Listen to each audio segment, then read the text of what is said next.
Welcome to Issues That Matter. I'm Cynthia Pula. My guest today is Elena Oelke, and Elena is in Michigan, and we're going to talk about the presidential election. So, Elena, what do you think about it so far?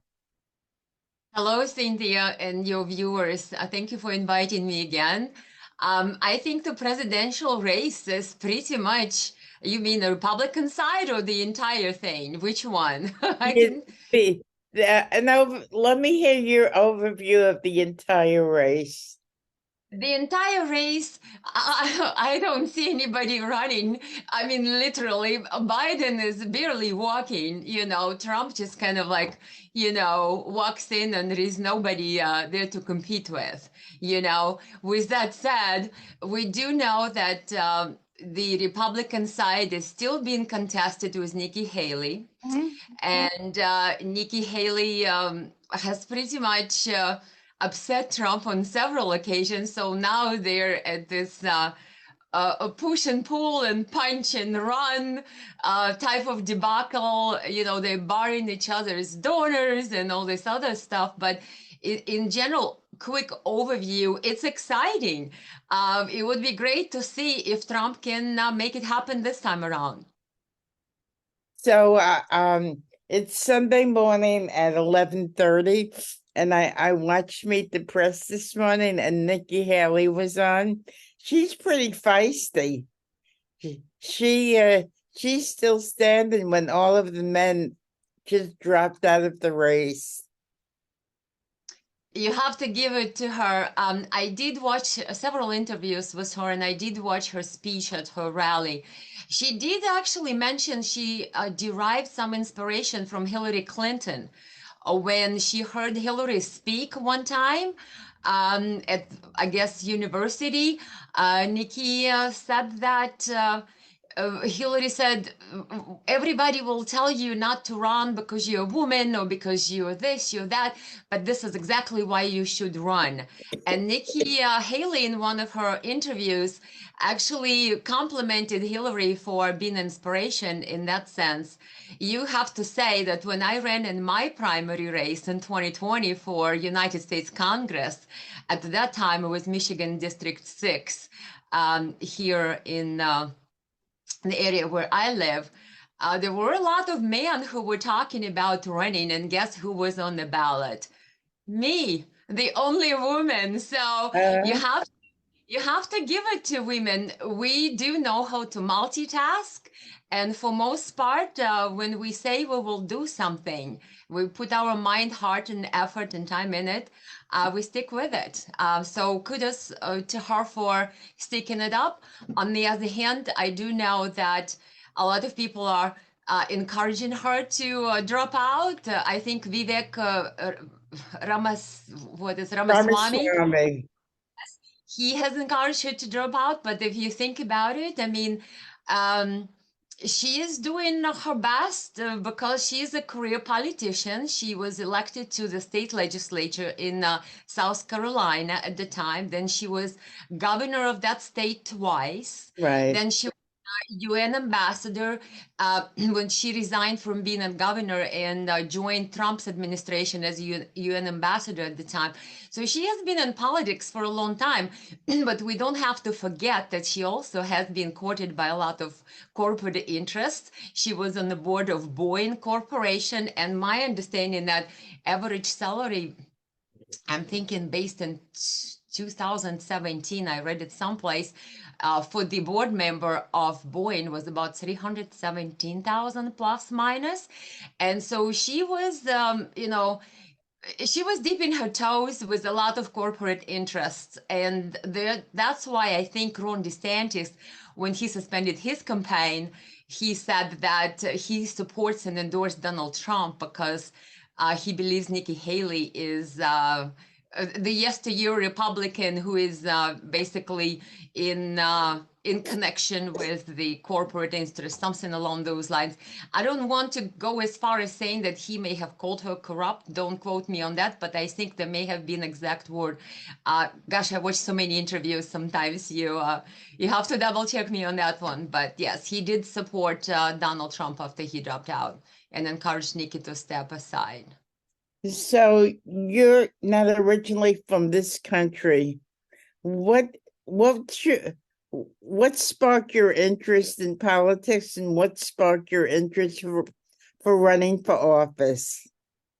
You know, Cynthia, I have been a businesswoman in this country when I came to the United States in 1998. Pretty successful, I've done well. And I thought that since we're business people, we're doing our job, the politicians are doing their job. And as when at some point in my life, when I believe what is it, Obama's presidency, I started to see that things were drastically changing in the United States. And I've seen that the United States was basically descending in a free fall. And I started to pay more attention to the votes and what politicians do. And I thought, oh my gosh, they are not doing their job. We think they do. We come to the polls, we vote for them. But no, this country is moving down the hill in a free fall.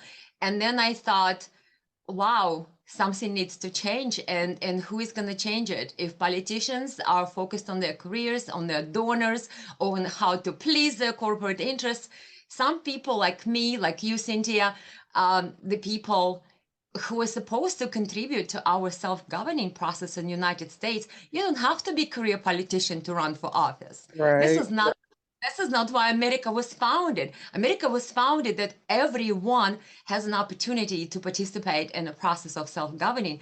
And that's why when one of my platform keynotes was the term limits for US Congress. Yes, we need term limits. We do not need incumbents there for 35, 40 years. They have no business being there. There is other people who can contribute as intelligent, if not better and more intelligent, as capable. Women or men does not matter.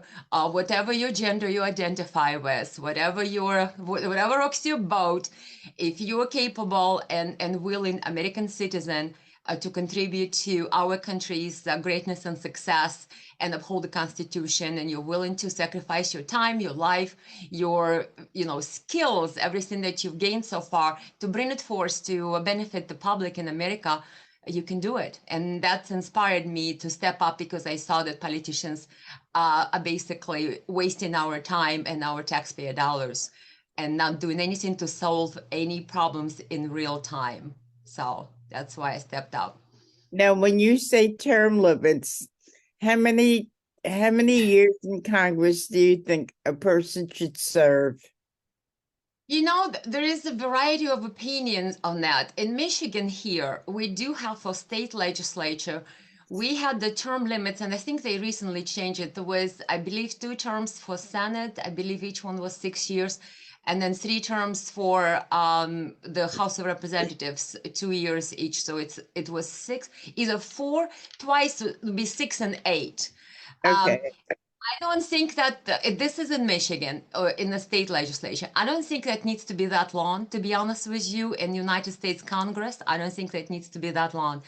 I think that's one of the problems, that we have people there for 35, 40 years. That breeds corruption. That breeds connections, that breeds the favoritism, corporatism, nepotism. And that's one of the biggest problems in the United States, because if those people are there for forever, what was American Revolution is all about? If we had a king and king had his favorites, who were basically a birthright, people entitled, and they felt entitled. Well, we're breeding the same caste of the people who feel entitled to sit in a public service for 30, 40, 50 years, as if no one else can step up and fill their shoes. Give me a break. We can, we will, and we shall. So, when you talk about a politician serving a long period of time, both major parties have candidates that are older. Like Trump is nearly 80 and Biden's 80. And you could see that Biden is not what he used to be. I think that's pretty frightening. You know, Cynthia, to touch on the presidential race again, let's look at this. Nikki Haley right now, she was born in 1972, I believe. And she, in her way, shape, or form, she likes to, bring the fact that Trump, she actually, it's a quote. She quotes and says that Trump is a chaos. Wherever Trump is, chaos follows him. And something about him being in senior age. And of course, there was a bit of a debacle when in a recent rally, he kind of mixed up Pelosi and Nikki Haley. Was one of those interesting moments. But then, hey, the guy is just kind of like, really, I don't know how he does what he does, but yeah, give him a break, maybe 5 minutes that he mixed those two. But Biden, everybody agrees. People overseas basically have noticed it, and in their own words, they believe that Biden is in cognitive decline of sorts. I'm not a doctor, I'm not a physician to diagnose him, but there is certainly a lot of things on camera, on video, and a lot of things he says, which at some point you have to actually attribute it to be a flat out lies. He lied out about one of his sons being killed in either Iraq or something like that. And he lied about, I mean, there is a long list of lies that Biden does. So is it cognitive decline? Is it age? Is it intentional? We don't know. But Nikki Haley definitely is popular with voters who would like to see a fresh face, what they call. And she has a lot of Republican donors right now. The biggest new thing is the South Carolina primary, where Right. she has a lot of endorsements. I mean, Trump, has received a lot of endorsements, but she has a lot of donors who are supporting her. But look at the money spent. Ron DeSantis, I think he took it all the way to the bank. 200, I'm thinking, million that his presidential race cost. Trump, I believe, about 36, 37 million thus far, and Nikki Haley about 11 million thus far. So it's not really about the money, because if it was, Ron DeSantis would already have been the front runner, but he is not. And remember how you and we spoke on the phone? It's like running against Trump is like running against Elvis Presley. You don't want to be running against Elvis Presley. He's got charisma. He's got style. Yes, he's rough on the edges. I have to spank him for commenting on Nikki Haley's dress the other day. I think that was below the belt. He didn't have to go there. Remember what he said? That, oh, she just was wearing this dress, and Right. you're better than that, Trump. But on the other hand, I think the Biden campaign is ecstatic about Nikki still being in the race. Guess why? Because when Ron DeSantis pulled out of the race, what happened was he endorsed Donald Trump. So Trump was hoping to gain a lot of DeSantis supporters, which he did. But Nikki Haley, she was trying to gain some of the independent voters and Ron DeSantis supporters, but they're not running to her that fast. A lot of Ron DeSantis supporters went to Trump.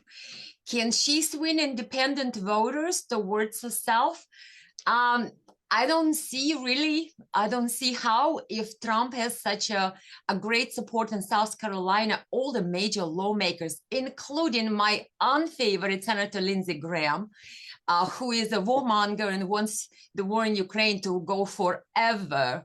But he supports Donald Trump, and including I almost think about 30 different lawmakers down there. So she being a South Carolina former governor, is she gonna, ride the wave and all the way to the top? I don't think that's gonna work. I think Trump's gonna take South Carolina, like he did the New Hampshire by the storm. I think he took New Hampshire by double digits. And in the recent polls, he is leading 61% to her 27%. So I'm thinking, but then again, I think the reason why Nikki is still in the race, why she's trying to stick it out and hope that maybe, just maybe, between now and the primaries and everything else, that something drastic happens, and maybe for some magical reason, Trump will not be a contender anymore. Maybe that's what she's betting on, because if he wins South Carolina, that's a take-all state. So all 50 delegate votes will go to Trump. And I believe you need 1,215 or something like that, plus minus votes total. So she believes that there is more states to go. She can keep going. She can keep running, and maybe hoping that poor Trump with 91 criminal charges against him, at some point, maybe something will stick, and maybe that's what she's hoping for. She did mention before that Americans will never vote for a criminally convicted felon or something along those lines. So maybe that's her hope, that at some point Trump's last straw will break, and maybe he will not be in the race anymore, and here comes her. But the Republican nomination was pretty much leaked, and resolution was leaked as if Republicans already are settling on Trump being a front-runner and nominee, but then it was walked backwards because it was leaked.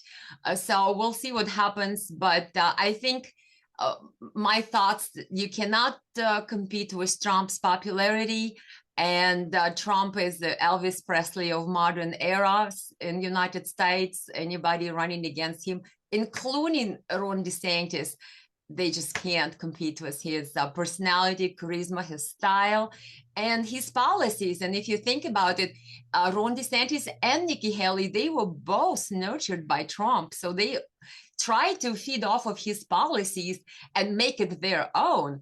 But Trump still trumps.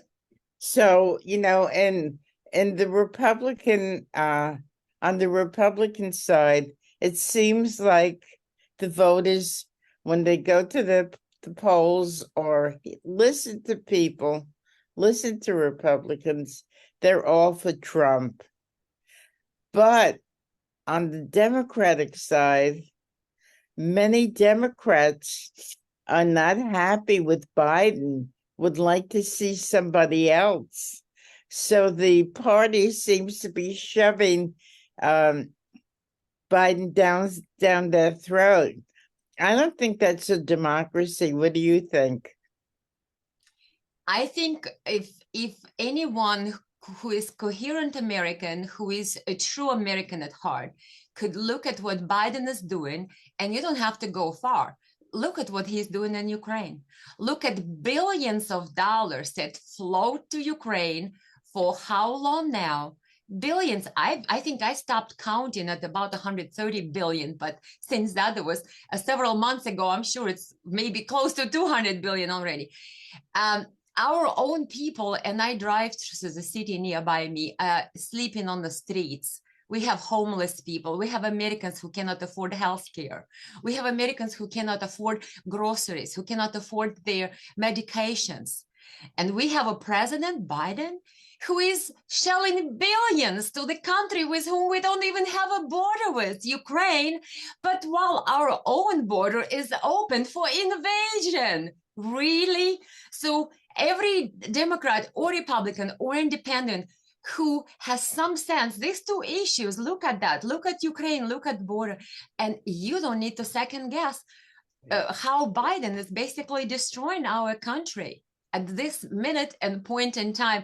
And if you want to help him to destroy it, maybe Democratic Party wants to persuade you that you should be voting for him. But anybody who has a common sense or any kind of sense, he can see that if you care about Americans and American people, that Biden is not our caretaker. He doesn't take care of us. He basically takes care of everybody else overseas, his cronies, his donors. And if you look in the Ukraine situation, it's just clear as day where the corruption lies, where the money laundering schemes are. It's insane. It's insane. So just pushing Biden down the Democrats' throats, I think that time is over. I think a lot of people are waking up, especially due to this war in Ukraine. And some people who in the beginning of the war in Ukraine stages were saying, oh yes, this Putin is bad news. We need to fight Putin. Let's give more money to Ukraine. I think even those people now realizing that, yeah, the money went and gone. The war is still going. Nothing is changing. So what is Biden doing exactly? Wasting the taxpayers' money, putting us in debt, while not fixing our border crisis, fixing Ukraine's border crisis. This is insanity. If anybody has any common sense, they could see it. And that's the only issue you actually need to see through it. And of course, there is tons more issues that could tell us that Biden is losing it on the home front. But that's what we need. We need a president who takes care of our country. And that's his primary duty, not to fix Ukraine. So from 2017 to 2021, Trump was president. It seems like we still have a lot of problems in this country. But yet he decides to run again. Do you think it's time for him to step aside and allow somebody younger with more, and vigor than he's got? Do you think it's time for him to say thank you? I'm going back home. It's been great knowing you. What do you think? I think Trump is on a mission. I think he feels he was wronged in 2020. And in one of his rallies and one of his speeches, he actually said, and I quote, I don't get angry, I get even. Right. So I think that's what's driving him. He wants to, what we call quote unquote, I don't know, revenge or take back or, the power play, but he wants to show everybody that he was wronged in 2020 and he wants to win it all. So I don't think he's going to go anywhere. The problem with our American politics, and I know that because I did run, and I encourage everyone out there, run for office. It will be eye-opening experience. Oh boy. Do it. Right. If you can. You life will never be the same. You will never see politics the same.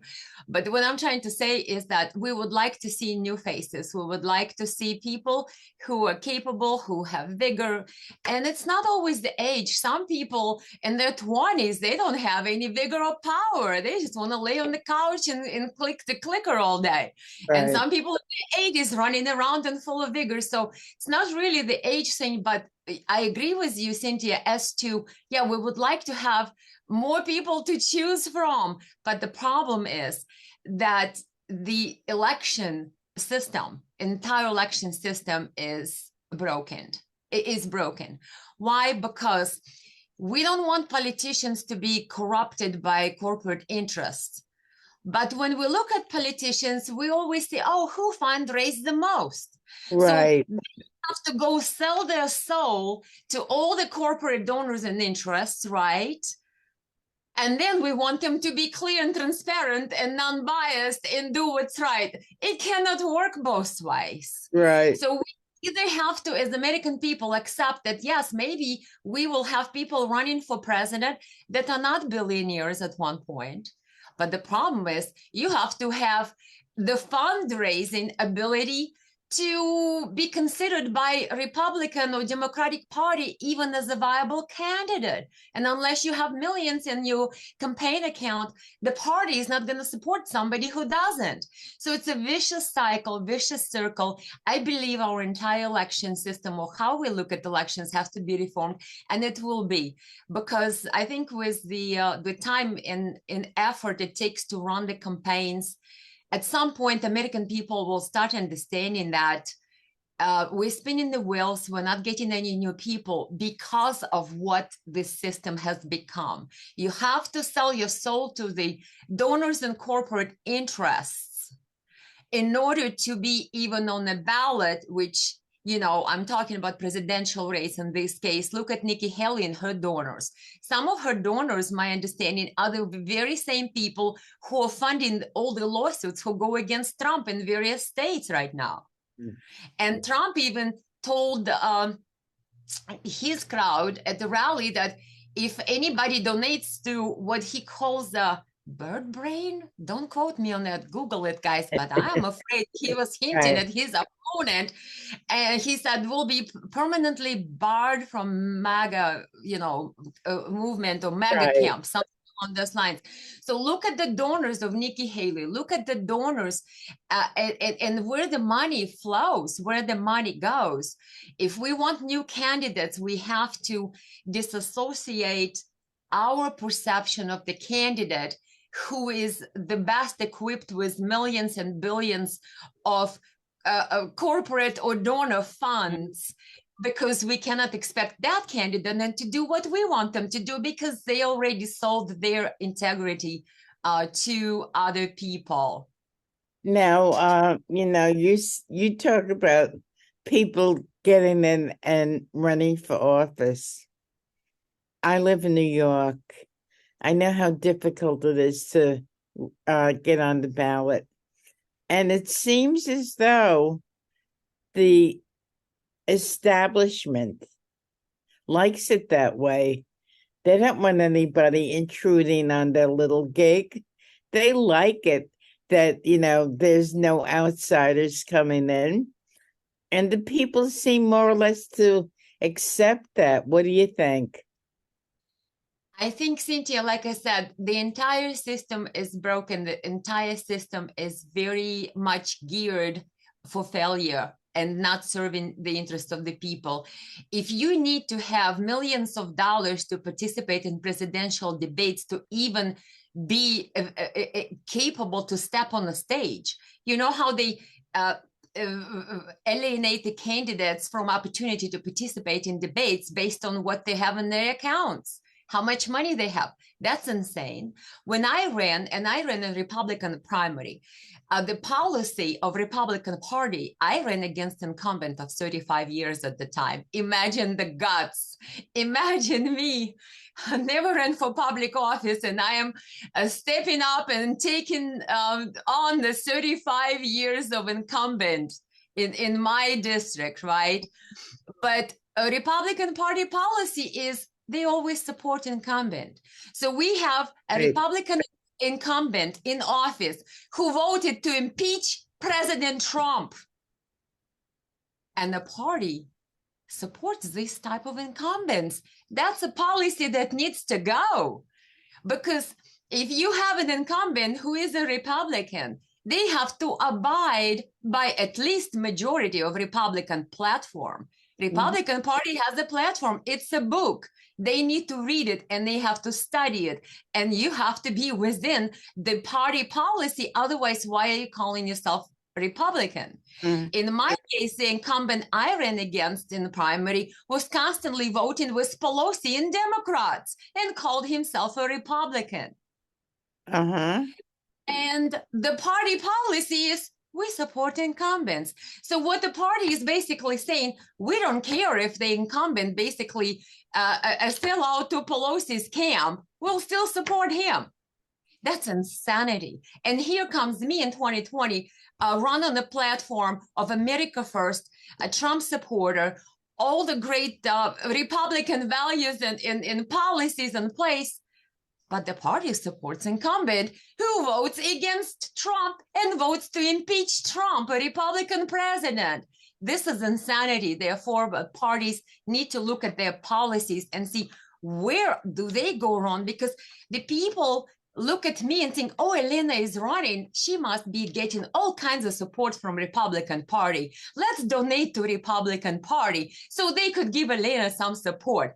Guess what? Elena gets nothing from Republican Party. All the money you donate to Republican Party goes to the incumbent Elena is running against. Do you see where it's at, Cynthia? So the playing field is not plain. It's not a level field. Competition is not fair.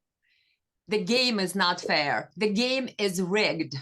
against anyone new coming in with fresh ideas, new faces. If you want younger, yes, younger, doesn't matter. If you're a new person coming in, the parties, the gatekeepers, at least in the Republican Party, they all support all the funding goes to incumbent. That's what I always say. If you like a candidate, if you like what they stand for, if you connect with their message, donate directly to them and their campaign. Don't donate to the party because at least the Republican Party's policy is that all the funds and support goes to incumbent. You see Right. what I mean? And not to the new person. And if incumbent is somebody that needs to be challenged, in my case, I believed he had to be challenged because he did not really stand by the Republican platform. I saw his voting record. That's why I wanted to run. And he ended up voting to impeach President Trump. Are you kidding me? One of the 10 Republicans who voted with Pelosi to impeach President Trump was Fred Upton from, at that time, Michigan District 6, United States congressman here in at that time, District 6, whom I ran against in primary in 2020. And then he later voted to impeach President Trump. And his voting record was by far nowhere near where Republican platform is. And that was one of the reasons I stepped up to challenge him. But the problem is the Republican Party still supports incumbents and their policy. That policy needs to go. The field and the game, whatever the conditions, the starting level has to be equal for everyone.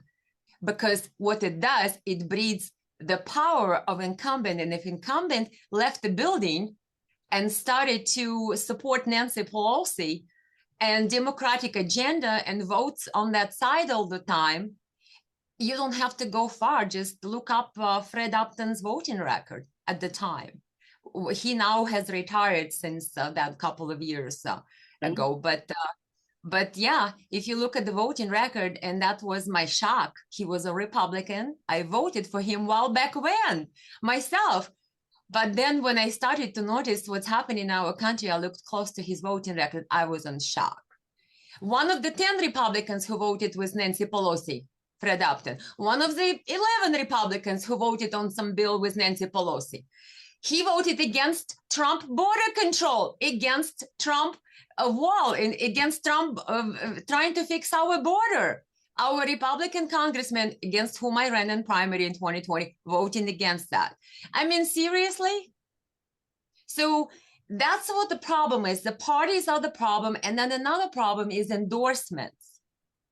And I know in Michigan, a lot of people are frustrated with some of the endorsements that Trump was giving because some of the endorsements that Trump campaign gave to some of the candidates who ran at least in 2022, some people who are very good conservatives here, who are very strong conservatives, quite questioned, and they believe that maybe Republican Party gives Trump a list and says, here's the people, endorse them, and maybe Trump doesn't have time to vet them all himself. But that's another problem, the endorsements. Because some of those endorsements that were received from Trump campaign towards some Michigan candidates, a lot of conservatives were quite displeased as to who received those endorsements. And the ones who should have received endorsements because they're really strong conservatives and really strong Trump supporters never got any endorsements. So how does that work? Well, it's probably because the party submits a list to Trump. That's what my thought, and that's what I've heard other people say. I wasn't there, wasn't in the room, but if party selects certain people and hands that list to Trump for endorsements, and that's pretty much it, and he doesn't vet the candidates and he doesn't see who else is out there running who maybe is more deserving or stronger candidate or has a better platform or better support for America First policies, that's a downside as well. So there's lots of different issues that could be done differently, I mean, in our elections and how parties work with candidates. And of course, I'm kind of in the process of writing about it. I hope that maybe one day will be a book about it because I have so many thoughts, so much to share. I hope maybe somebody would be interested. So in 2016, when Trump ran the first time, back then to today, Did the establishment consider him an outsider? I believe so. And that's one of the things that I think I have. I mean, of course, I don't compare myself to Trump, but I do have in common. And it's one of the reasons that I also decided to run in 2020 to support Trump, because I realized he had no support from at least my congressman from my district in Congress, and he needed that support to put forth his policies, because obviously, in the end of the day, it's Congress who gives the money and votes on things and decides. It's the people's representatives, right? But with initially when Trump ran, he was not a career politician. Neither am I. He's a real estate developer, so am I. So we have some things in common, but the problem is that because we are not career politicians and we're self-made people and we're well-to-do, successful people, nobody can control us. You see what I mean? And I think that's a problem for a lot of party, and I don't, know which party. I think any structure, whether it's a political party or any structure, likes to have a certain element of control over their candidates, so they could sort of kind of have their, donations flowing because Right. of whatever that they have the commitments with, or whoever they have commitments with. And for years, maybe those commitments. And here comes the outsider. At the time, a Republican Party didn't want Trump. A lot, not all, but some people were very adamant against Trump's candidacy in 2016. And some still are. And I think those are the ones who support Nikki Haley heavily right now. Those are never Trumpers. That's why they want Nikki, because, they want somebody that they can see as a career politician, possibly, that they can have a better handle on. Who can get at a handle on Trump? I don't think too many can. And who can get the handle on somebody who is independent, who is self-made, who is a business person, who did not wait in a pipeline? There is a lingo in politics. It's called pipeline. So when you get into politics and see what's going on, and there's all these people who will come up to you, and Nikki Haley actually said the same thing people told to her. Oh, Nikki, why don't you, run for like a school board trustee or something like that?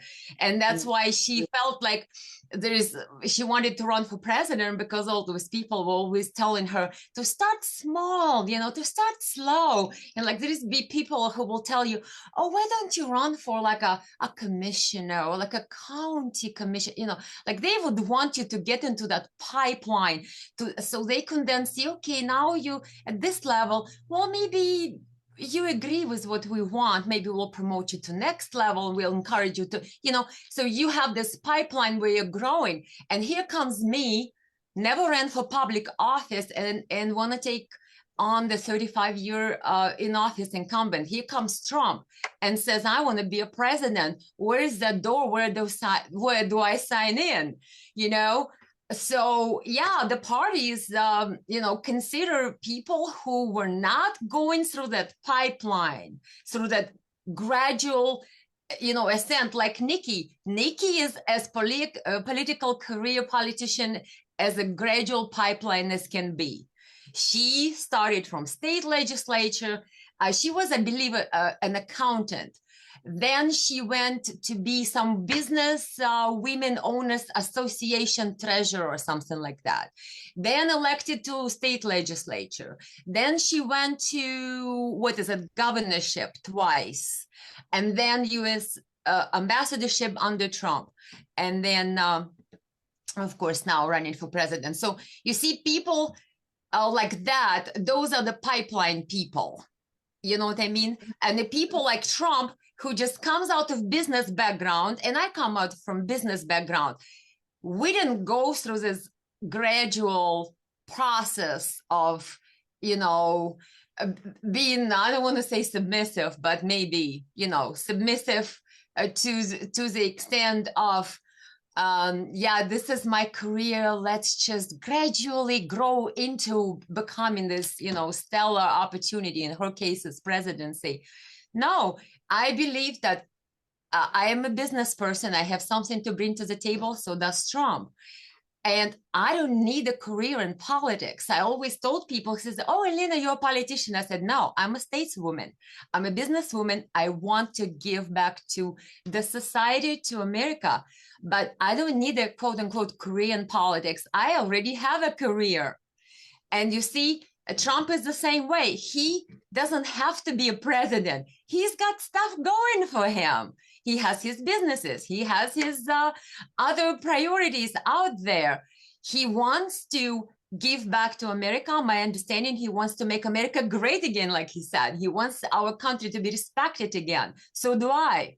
So is it outsider? Very much so. But I think that everybody should have an opportunity as American citizen to participate in American political process.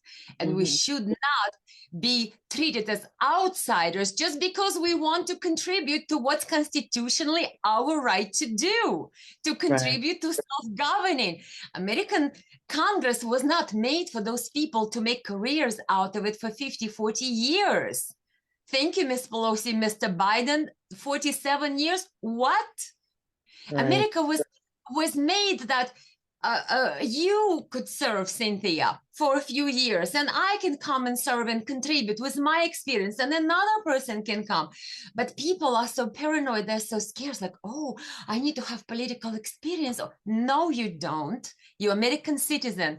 You're intelligent. You have something to bring to the table. Bring your skills. You know what I mean? But the parties became to where it's almost a gatekeeper. Instead of encouraging people to contribute and run, they became the systems and structures that discourage people and stop people from contributing and running. And in my view, Republican Party needs a makeover, overhaul, whatever you call it, because there are a lot of good candidates. I know Dr. Shiva in Massachusetts. He ran at the same time I ran in 2020. He ran for U.S. Senate. I ran for U.S. Congress for the House of Representatives. And Peggy Hubbard in Illinois, she was a great candidate. We're all Republican candidates, all Trump supporters. Did any of us get a Trump endorsement? I don't even know if Trump knew we were running. Wow. Because the party supports incumbents. I don't know if Dr. Shiva had incumbent. I don't think he did. When it's open seat, it's a little different. But I ran against incumbent. So even though I am a Trump supporter, you see what I mean? The party still will support incumbent. That's insanity. So the parties need an overhaul of their policies if we want people who are more connected to the voters. People who are more connected to the issues instead of their own political gains or their political careers and how they're perceived by their donors. So this is going to be a very, very interesting year. Never before in my lifetime have I ever seen anything like what's going on today. So would you be interested in coming back again, Elena, and talk about what's unfolding and share your thoughts about, the whole process? Oh, absolutely. I'm sure we could talk. I enjoy my time with you, Cynthia. We always find something interesting to discover, uncover, and share with your viewers. And thank you and your viewers very much for allowing me this opportunity to come and be with you today. Thank you. I'm Cynthia Pooler. This is Issues That Matter. We've been listening to Elena Ohlke. And if you like this show, please subscribe to my YouTube channel. And please because if you like this video, then it spreads on YouTube that much more. Thank you. And Elena, thank you, everybody. Have a great day.